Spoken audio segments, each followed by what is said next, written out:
बिस्मिल्लाहिर्रहमानिर्रहीम, अस्सलाम वालेकुम। मैं हूं गुलफाम चौधरी। आप देख रहे हैं मेरा फेसबुक पेज और यूट्यूब चैनल। पाकिस्तान की सियासत में अहम तरीन डिवेलपमेंट हो रही हैं और मुसलसल डिवेलपमेंट्स मुतवक्के हैं। यकीनी तौर पर जो पाकिस्तान के हालात हैं वो यकसर बदलने जा रहे हैं और बड़ी बड़ी तब्दीलियाँ मुतवक्के हैं। इस हवाले से हमारे साथ मौजूद है सिद्दीक जान साहब। उनसे जानते हैं क्या डेवलपमेंट हुई हैं, पहले उनकी बात सुनते हैं फिर उस पर बात करते हैं। चौधरी साहब, इसके मल्टीपल चीज़ें हैं। यानी पहले तो ये तो यानी अब एक बात इस्टेब्लिश हो चुकी है ना, एक यानी तस्लीम शुदा एक हकीकत है, और वो ये है कि हुकूमत जो है वो बहुत डिफेंसिव पे है, हुकूमत बैक फुट पे है। इमरान खान की सिविल नाफरमानी की कॉल भी इमरान खान ने वापस नहीं ली। इमरान खान बयानात में भी नरमी नहीं ला रहे, इमरान खान ट्वीट्स में भी नरमी नहीं ला रहे। सोशल मीडिया भी उसी तरह से, उसी ज़ोर शोर से, उसी पेस के ऊपर चल रहा है। उसके बावजूद हुकूमत जो है वो डिफेंसिव पे है और हुकूमत कह रही है नहीं नहीं हम बातचीत करेंगे, मुज़ाकराती हल हैं, जमहूरियत इसी तरह से होती है।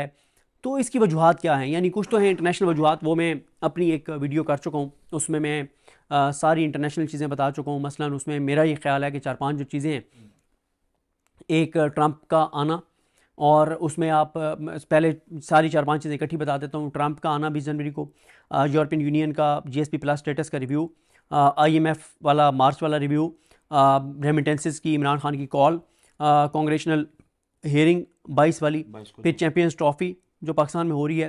तो ये तो हैं बैरूनी फैक्टर्स। यानी चैंपियंस ट्रॉफ़ी पाकिस्तान में हो रही है, लेकिन ज़ाहिर है बहुत सी टीमों ने आना है और यहाँ पे एक ज़ाहिर है सारा एक फोकस होगा, इंटरनेशनल मीडिया होगा, वो सारी चीज़ें। और ये तो हैं एक्सटर्नल जो चीज़ें हैं। इंटरनली आप देखें जो अब आ जाते हैं, अभी एक्सटर्नल के ऊपर मैं नहीं जा रहा क्योंकि उसके ऊपर मैं तफसील से बात कर चुका हूँ। इंटरनली आप देखें जो पाकिस्तान के अंदर खुदा न खासा दहशतगर्दी के, अल्लाह ताला माफ़ करे, जो हालात हो चुके हैं, जो सूरत हाल हो चुकी है।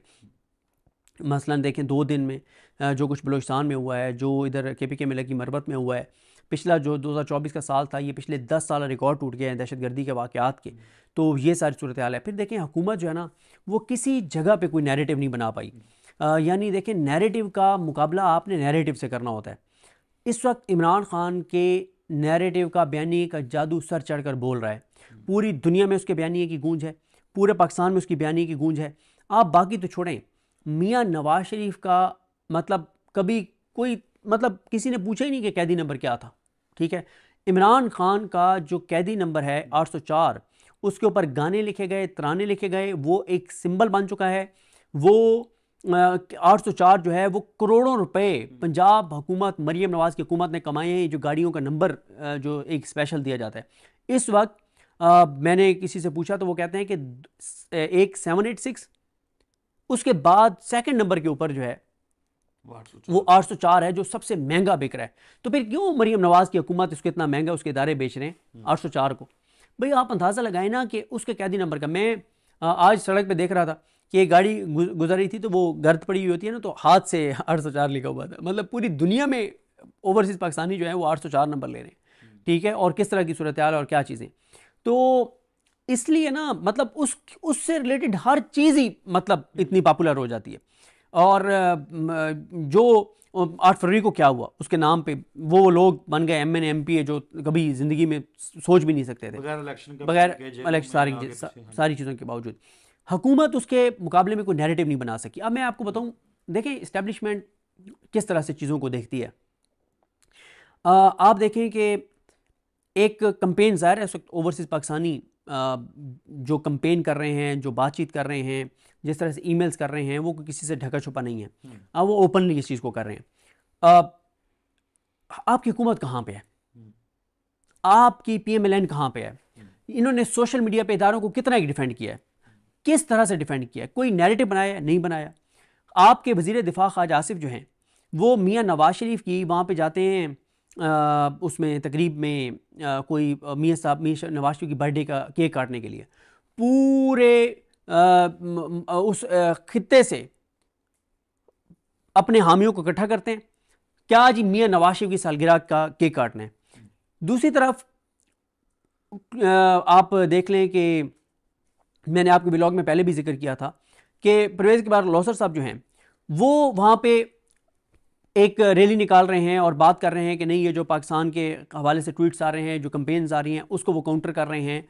ओवरसीज़ पाकिस्तानियों को अपने तौर पे वो निकाल रहे हैं, वो एक मूवमेंट चला रहे हैं, वो एक कोशिश कर रहे हैं, वो यूरोपियन पार्लियामेंट में जा रहे हैं, वो GSP प्लस स्टेटस को बचाने के लिए कर रहे हैं, और वो इंडिया जो कंपेन कर रहा है। पहले भी उनका बड़ा अहम रोल रहा है, पहले भी उनका, जब इमरान खान साहब इक़्तिदार में थे तब भी परवेज़ इकबाल लोसर साहब जो और ये इमरान खान के दौर में हुआ था। उनके बारे में इंडिया के अंदर ये कहा जाता था कि वो इंडिया ने उनको थ्रेट किया, रॉ ने उनको थ्रेट किया, और उनके बारे में ये कहा जाता है कि वो पाकिस्तानी जैसे इंडिया डरता है, मतलब क्योंकि वो उसको सारी चीज़ें करते थे।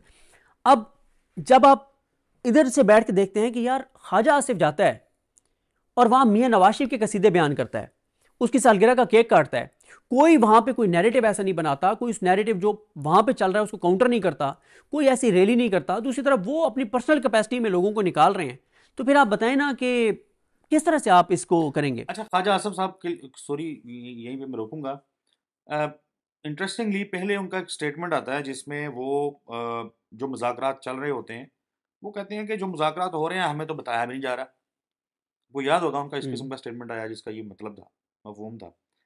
फिर जब ये कमेटी वगैरह बन गई और सारी चीज़ें हो गई तो वो उस कमेटी और वो मुज़ाकरात का जो अमल था, तमाम उनके जो स्टेटमेंट्स हैं उसको सबूताज करने के लिए थे।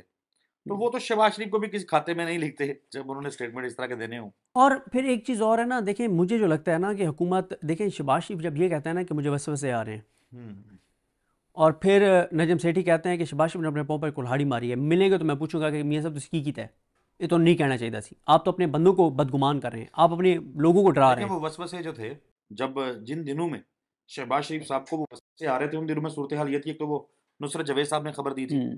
उन्होंने कहा था कि बुशरा बीवी मुलाकातें कर रही हैं, वो कि उसको डिनाई किया बहुत सारे लोगों ने, उन लोगों ने जो अमेरिका में बैठे हुए थे।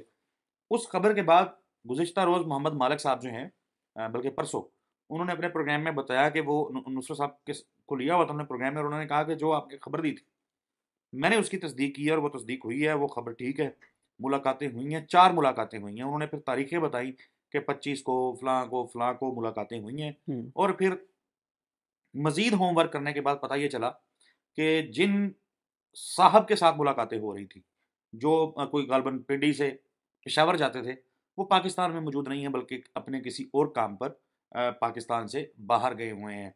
गुज़िश्ता रोज़ भी नुसरत साहब ने बताया कि वो सियासी शख्सियत नहीं है, वो सहाफ़ी नहीं है, उनका ताल्लुक ब्यूरोक्रेसी से नहीं है। कहाँ से ताल्लुक है उन्होंने नहीं बताया, वो समझ भी आ रही है। तो वो मुज़ाकरात का अमल जो वहाँ पे हो रहा था, फिर यहाँ पे ये सारी चीज़ें चल रही हैं। लेकिन ऐसा चौधरी साहब, मैं एक लम्हे के लिए फ़र्ज़ ये करता हूँ, एक लम्हे के लिए फ़र्ज़ ये करता हूँ कि जो ये सारी खबरें गलत हैं, मैं फ़र्ज़ करता हूँ कि मालिक साहब की खबर भी गलत है कि 4 मुलाकातें हुई और 4-5 मुलाकातें हुई हैं, और अगली मुलाकात होनी है जिसमें नुसरत जावेद साहब ने कहा कि वो इसलिए नहीं हो रही कि वो जिस शख्सियत ने करनी है वो नहीं अवेलेबल। चलिए मैं फ़र्ज़ करता हूँ ये गलत है, लेकिन मैं PMLN हूँ, मैं शहबाज शरीफ नहीं हूँ, मैं PMLN के साथ हूँ। जी बिल्कुल, जिस तरह से आपने सिद्दीक जान साहब को सुना कि आइंदा आने वाला जो हफ्ता है, ये चंद दिन है, ये पाकिस्तान की सियासत में कितने अहम हैं, और इसमें जो पाकिस्तान की सियासत है उसमें कितनी बड़ी तब्दीलियाँ मुतवक्के हैं। अल्लाह पाक वतन अजीज़ का हामी व नासिर हो। पाकिस्तान जिंदाबाद।